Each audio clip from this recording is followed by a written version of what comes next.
महिलाओं पे लाठियां बरसते आए हैं। अरे आपके खुद के लोग पत्रकारों को जिंदा जलाते आए हैं, महिलाओं के निकरों का रंग पूछते आए हैं, बलात्कार करते आए, कहते हैं लड़के हैं बलात्कारी, गलती हो जाती है।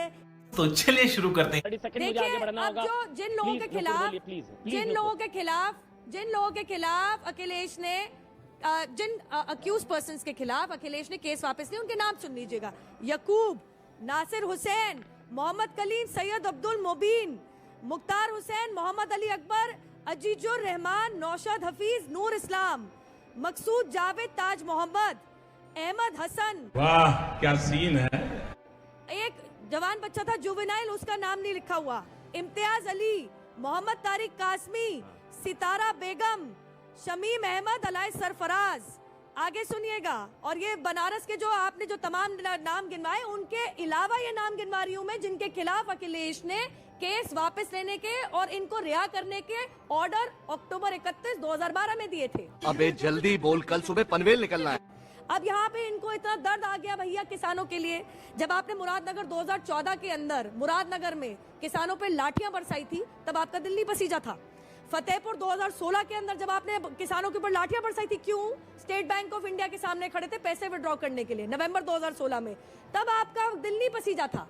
खुद तो आप छात्र छात्राओं पे लाठियां बरसते आए हैं, किसानों पे लाठियां बरसते आए हैं, महिलाओं पे लाठियां बरसते आए हैं। अरे आपके खुद के लोग पत्रकारों को जिंदा जलाते आए हैं, महिलाओं के निकरों का रंग पूछते आए हैं, बलात्कार करते आए, कहते हैं लड़के हैं बलात्कारी, गलती हो जाती है। Once more! महिलाओं के निकरों का रंग पूछते आए हैं, बलात्कार करते आए, कहते हैं लड़के हैं बलात्कारी, गलती हो जाती है। इनोसेंट हैं ये तो लड़के। तब आपका दिल्ली पसीजता। यहाँ बैठ के बड़बोलापन मत कीजिए, या तो फैक्ट्स पे बात कीजिए, क्योंकि आप जो यहाँ पे कर रहे हैं, आपने तो इलाहाबाद हाई कोर्ट के ऊपर संदेह कर दिया। आपने कह दिया इलाहाबाद हाई कोर्ट गलत है। ठीक, हाई कोर्ट ने कहा था कि आतंकियों को पद्म सम्मान देना चाहती है क्या सरकार? ये रिकॉर्ड में सारे फैक्ट्स हैं। आज योगी आदित्यनाथ ने एक नया नाम दिया, उन्होंने बोला पहले लंकेश और अब नया नाम अखिलेश यादव को उन्होंने दंगेश नाम दिया है।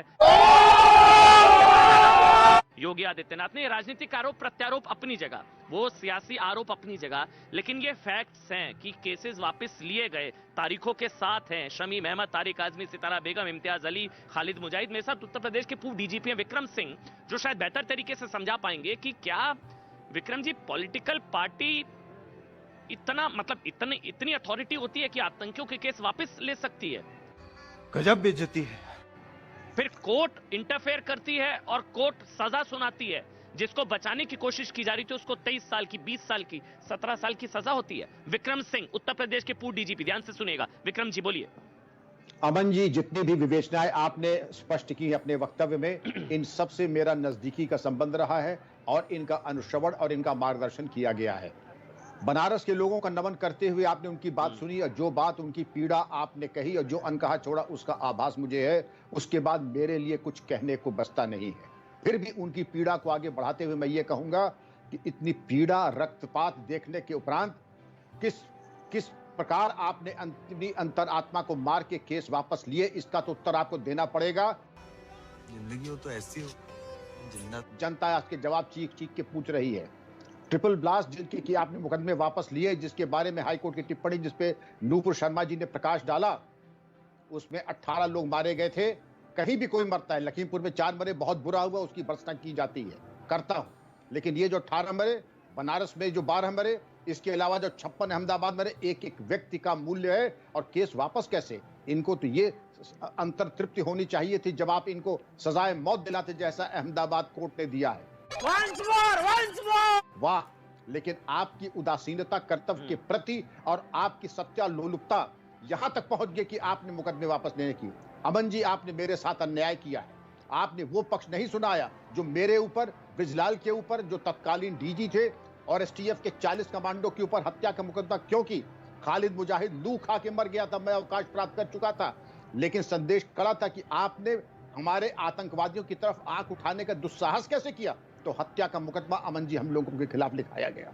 ये तो बात दूसरी है कि वो बाद में विलुप्त कर दिया गया। खालिद मुजाहिद, एक मिनट, ये किस्सा पूरा सुनाइए सर।